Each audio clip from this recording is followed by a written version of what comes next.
In this video, I'll show you how to get started in QuickBooks Online. First, when you sign in to QuickBooks Online, start with the dashboard. Intuit says this is your main homepage, where you can see a quick snapshot of your income, expenses, and overall business activity. It's the best place to get familiar with the layout before you start entering data. Next, go to Settings and open Account and Settings. Intuit says this is where you personalize your company information and turn on the features you need, like sales forms, billing details, and product settings. After that, connect your bank and credit card accounts. Intuit says you can do this by going to Accounting, then Bank Transactions, and choosing Link Account. Once connected, QuickBooks can download recent transactions automatically, which saves a lot of manual work.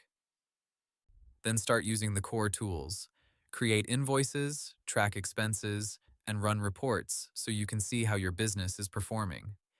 Intuit's Getting Started Guide also recommends setting up tax, importing older data if needed, and adding users if other people will help manage the books. So the basic flow is simple.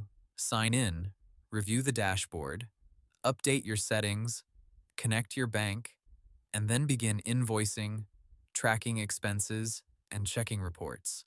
That's the easiest way to get started in QuickBooks Online. Hope the tutorial was helpful. Subscribe to my channel and see you in the next video.